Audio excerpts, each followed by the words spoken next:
Bonjour. On va bien sûr parler avec vous des dossiers politiques de la rentrée. Un mot d'abord sur cette actualité internationale. Comment réagissez-vous à la mort annoncée par Moscou du patron de Wagner, Yevgeny Prigojine?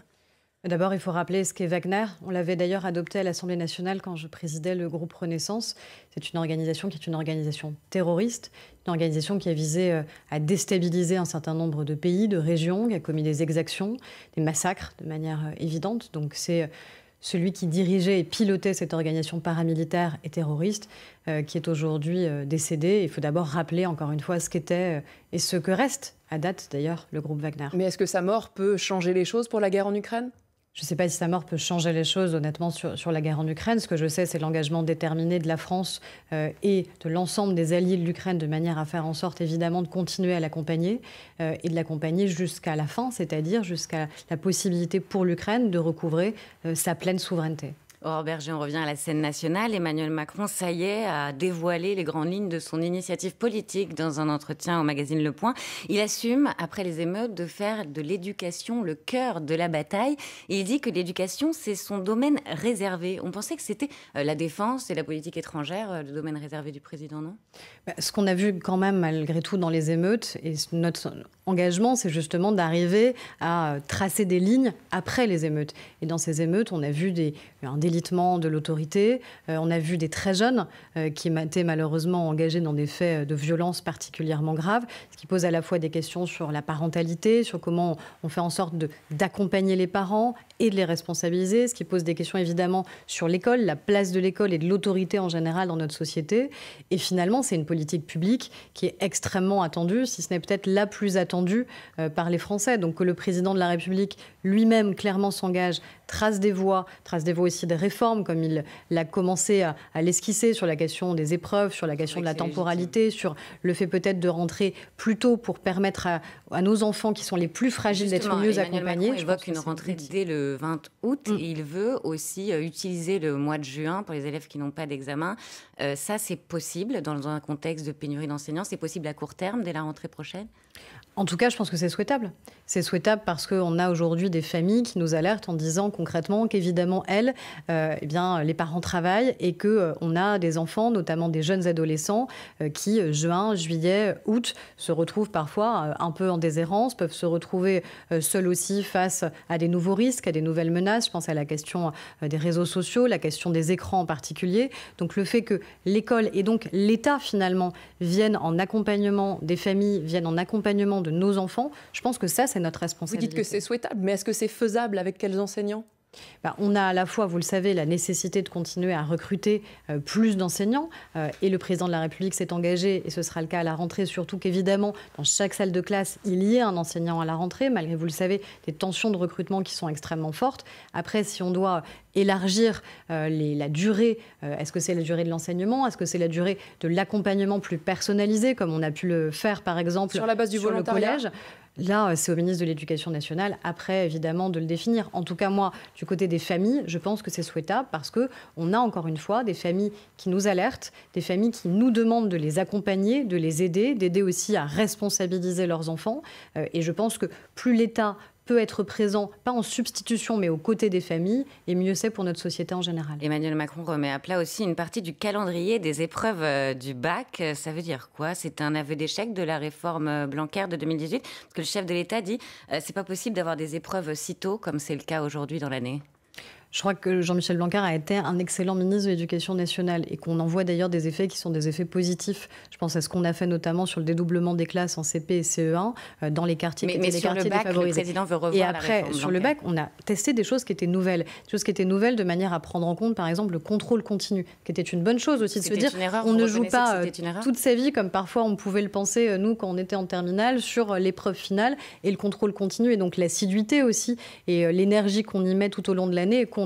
Après, est-ce qu'il faut revoir le calendrier des épreuves pour faire en sorte que les élèves restent attentifs peut-être jusqu'au bout et engagés jusqu'au bout ? Encore une fois, ça c'est au ministre après de le détailler et de le mettre en œuvre. Ce qui compte encore une fois, c'est comment on fait en sorte que tous les enfants, quelles que soient leurs conditions sociales, quel que soit leur milieu d'origine, soient accompagnés et soient placés en situation de réussite. Il faut réduire significativement l'immigration, estime aussi Emmanuel Macron dans cet entretien de rentrée au journal Le Point. Aurore Berger, le chef de l'État pourtant a expliqué au début du mois d'août, nous avons toujours été un pays d'immigration et nous allons continuer de l'être. Qu'est-ce qui s'est passé en 3 semaines ? Je crois que ce n'est pas antagoniste de dire que oui, on doit rester une terre d'accueil et d'immigration et que pour autant, on voit bien qu'il y a la nécessité d'une régulation. Si on veut que les Français eux-mêmes continuent à souhaiter tout simplement être généreux et être en capacité d'accueillir, ça veut dire qu'il faut être en capacité d'intégrer, et intégrer par le travail, intégrer par les valeurs républicaines. Et c'est d'ailleurs tout l'enjeu du projet de loi immigration que collectivement on porte et dont je souhaite qu'on arrive à trouver une majorité. C'est aussi la raison de l'initiative du président de la République de recevoir tous les présidents de partis, parce qu'à un moment, est-ce qu'on souhaite ou pas la réussite de notre pays ? Est-ce qu'on souhaite avoir un pacte national qui fasse en sorte qu'encore une fois, on ait plus de cohésion nationale, plus d'unité de la nation, d'autant plus, encore une fois, dans les épreuves collectives qu'on a pu traverser, notamment au travers des émeutes?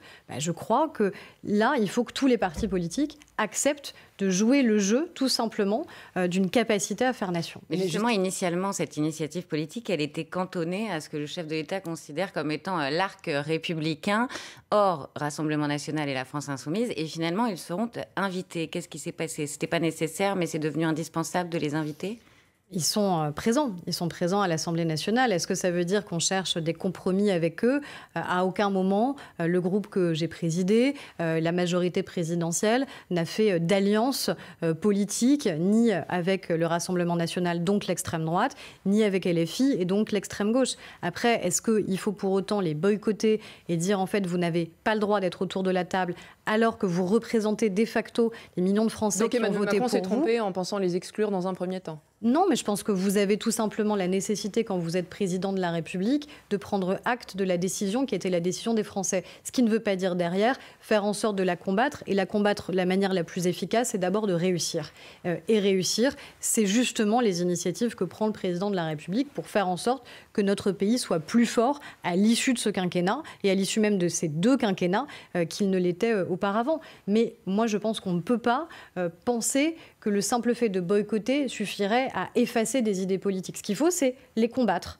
Mais c'est plus efficace de les combattre en mettant les gens autour de la table, en les mettant en responsabilité, en disant « Ok, concrètement, vous feriez quoi ?» Et démontrer peut-être aussi aux Français par la même occasion qu'en vérité, il y a des partis qui sont des partis raisonnables, républicains, avec lesquels des alliances sont possibles, et des partis qui ne le sont pas. Juste, donc vous êtes d'accord avec Nicolas Sarkozy qui juge injuste et insultant le procès en illégitimité qui est fait à Marine Le Pen? Je crois qu'il a dit autre chose dans son livre et je crois surtout qu'il a démontré dans toute sa carrière politique qu'il a combattu l'extrême droite. Il est d'ailleurs le président de la République qui a fait en sorte aussi qu'au second tour de la présidentielle, il n'y ait pas l'extrême droite. Donc moi, encore une fois, je n'ai pas à juger telle ou telle phrase d'un ancien président de la République. Ce que je sais, c'est qu'on juge les actes et que dans les actes, Nicolas Sarkozy comme Emmanuel Macron n'ont jamais, à aucun moment de leur vie, composé de quelque manière que ce soit avec l'extrême droite, l'ont combattu. Et le président de la République est et reste le meilleur rempart face à l'extrême droite. Aurore Berger, on poursuit cet échange avec vous, ministre des Solidarités et des Familles, dans un instant. Après le fil info à 8h40, Valentine Letesse.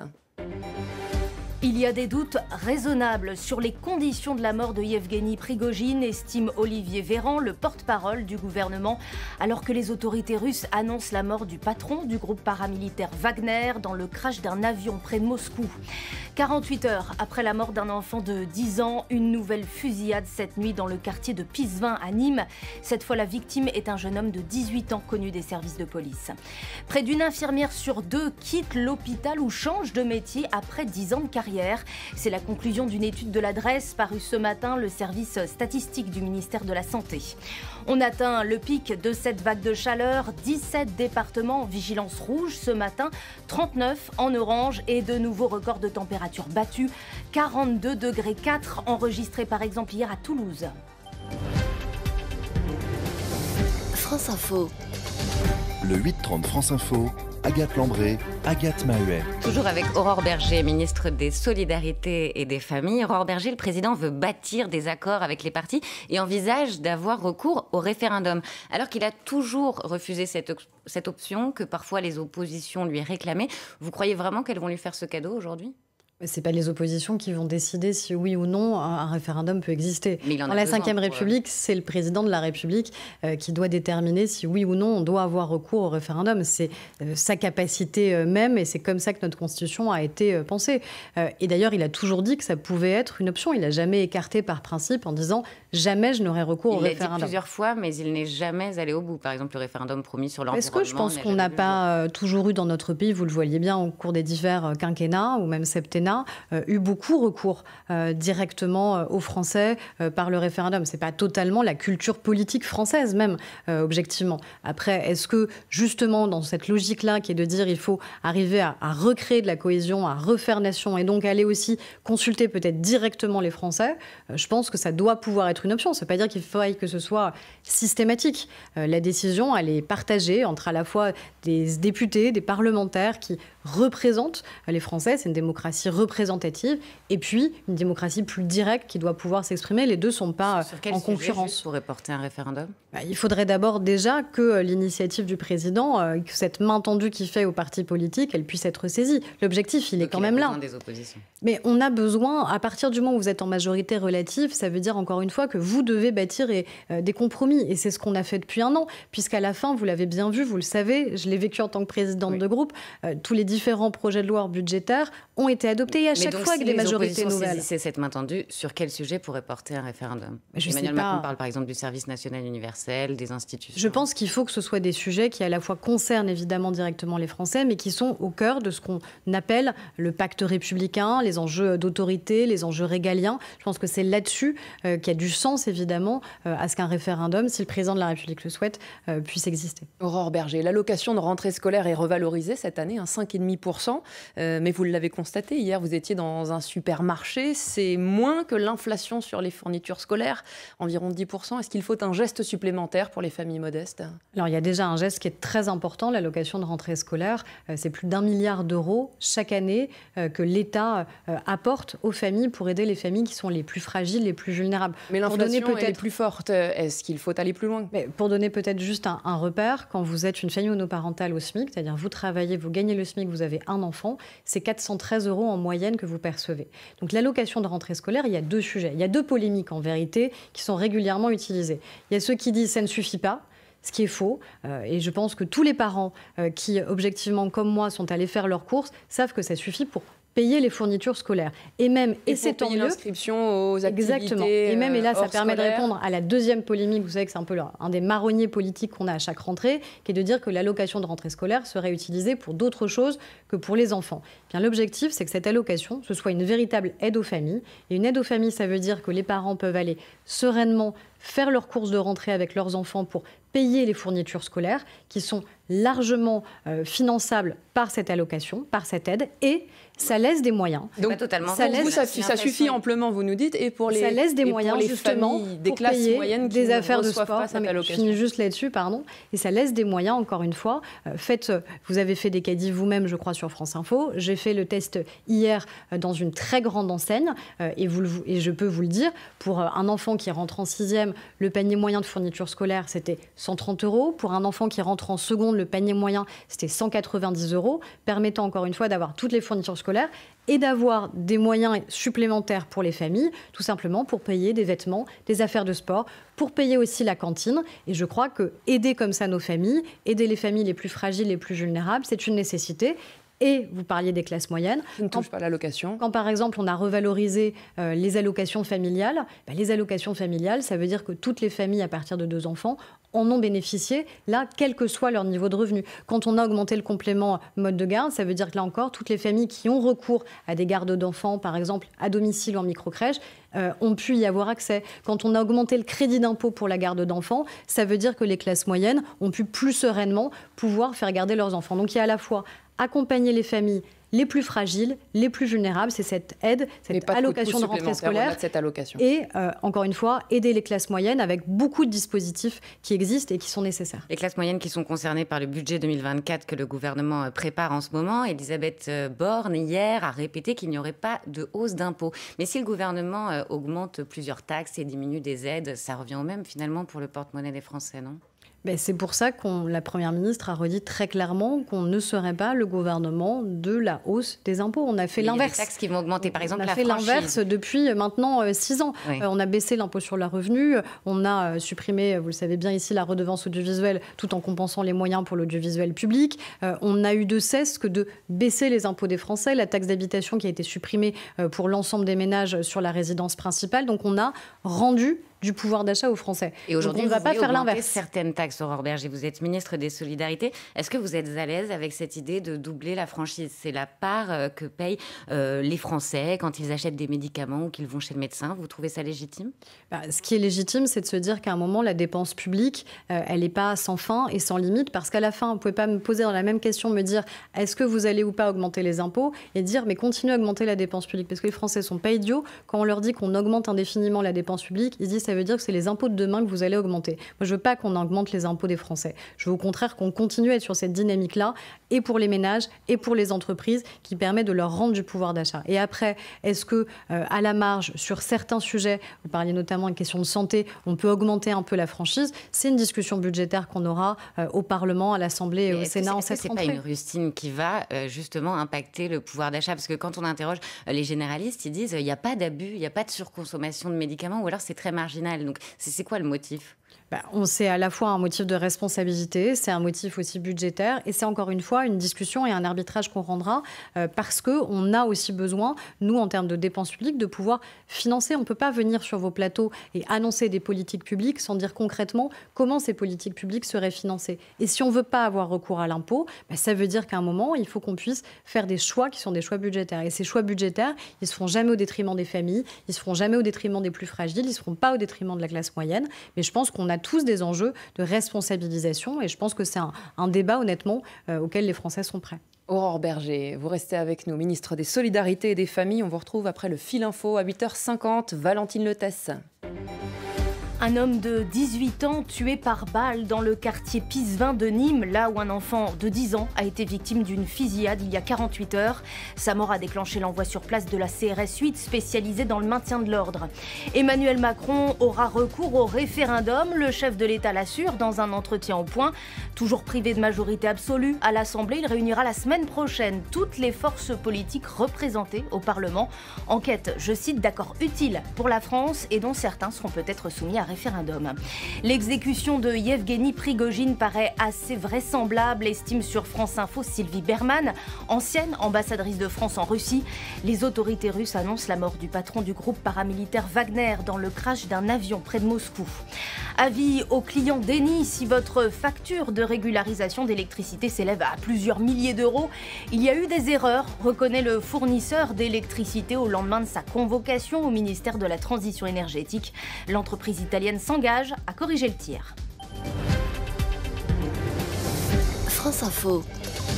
Le 8-30 France Info, Agathe Lambré, Agathe Mahuel. Toujours avec Aurore Bergé, ministre des Solidarités et des Familles. Aurore Bergé, il y a 20 ans, la canicule de 2003 faisait 15 000 morts dans le pays. Est-ce que vous avez aujourd'hui un premier bilan de cette canicule ou des alertes particulières? Alors déjà, heureusement, le drame de 2003, il nous a permis d'apprendre et de mettre en place des dispositifs qui sont beaucoup plus efficaces. Et encore une fois, heureusement, que ce soit notamment dans les EHPAD. Mais quand on pense aux publics les plus vulnérables, c'est pas seulement les personnes âgées en EHPAD, c'est les personnes à domicile. Et je pense notamment à elles, celles qui peuvent être isolées, seules, qui ne savent pas forcément vers qui se tourner pour être mieux accompagnées. Ce sont aussi nos enfants, nos très jeunes enfants, les personnes en situation de handicap, les femmes enceintes. Vous voyez, la vulnérabilité, en fait, elle est beaucoup plus partagée que ce qu'on pourrait penser. Et dans un contexte de crise, en plus, dans les EHPAD, de manque de personnel. Dans un contexte évident de tension de recrutement. Qu'il y ait suffisamment de personnel dans tous les EHPAD de France. Ce qu'on a fait, c'est qu'on a anticipé. On a anticipé avec ce qu'on appelle les agences régionales de santé, c'est-à-dire toutes celles et ceux qui sont engagés sur les territoires auprès des professionnels de santé, des professionnels aussi du médico-social, de manière à faire en sorte, notamment aussi parce qu'on est en période estivale, de pouvoir recruter plus si besoin, d'avoir plus de crédits tout simplement pour que ce soit possible,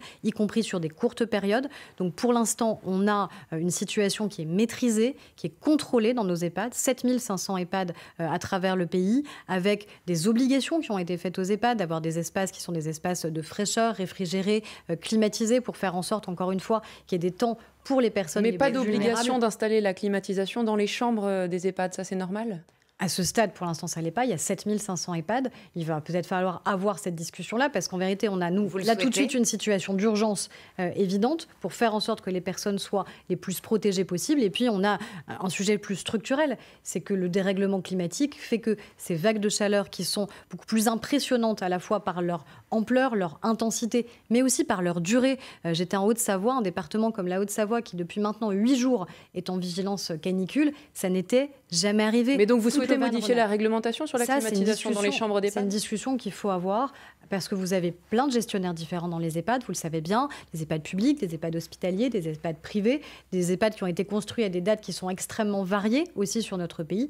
Ce qu'il faut, c'est discuter avec l'ensemble des fédérations, avec l'ensemble des acteurs et surtout rendre hommage à toutes celles et ceux qui travaillent dans nos établissements, à nos aides à domicile aussi, qui continuent à travailler ces mois de juillet, ces mois d'août, à avaler des kilomètres pour aller voir nos parents, nos grands-parents qui sont en situation de vulnérabilité et faire appel encore une fois aussi à la solidarité. Bilan alors de cette canicule pour l'instant? Encore une fois, heureusement aujourd'hui, on n'a pas dans les EHPAD de situation de tension parce qu'il y a eu de l'anticipation, parce qu'on a des personnels qui sont mobilisés. La vigilance, pour moi, elle est beaucoup à domicile pour les personnes qui sont isolées. On estime aujourd'hui qu'on a 2 millions de Français qui sont en situation d'isolement social, qui n'ont pas de famille immédiate, qui n'ont pas d'amis, qui ne travaillent plus, qui ne sortent pas forcément. Et le Covid, malheureusement, a renforcé cela. Et pourtant, vous avez repoussé la loi Bien vieillir, Aurore Bergé. Ce n'était pas une priorité? C'est une priorité. On l'a décalée et elle sera évidemment examinée. Elle sera adoptée, je l'espère, si les parlementaires l'acceptent avant la fin de l'année. C'est une priorité pour le gouvernement parce que c'est à la fois la question d'une nouvelle culture aussi à mettre en place dans nos EHPAD, une culture du contrôle. Et vous avez bien vu malheureusement ces dernières années, ces derniers mois à quel point c'est nécessaire.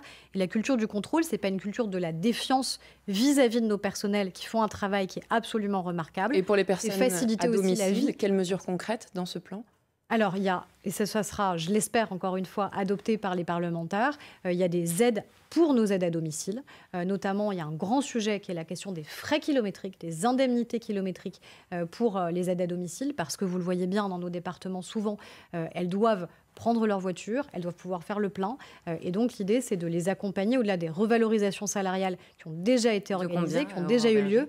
Ce sera faire en sorte, c'est la discussion qu'on aura à la rentrée, mais de mieux les accompagner avec des forfaits mobilité, des indemnités kilométriques qui soient revues, de manière à faire en sorte qu'en gros, elles n'aient quand même pas à payer pour travailler, mais plutôt qu'elles soient bien rémunérées et mieux accompagnées pour faire un métier qui est essentiel. L'une de vos premières propositions... Vous avez fait polémique, Aurore Bergé, en proposant un congé parental plus court et mieux rémunéré. Vous souhaitez le rémunérer à quelle hauteur ?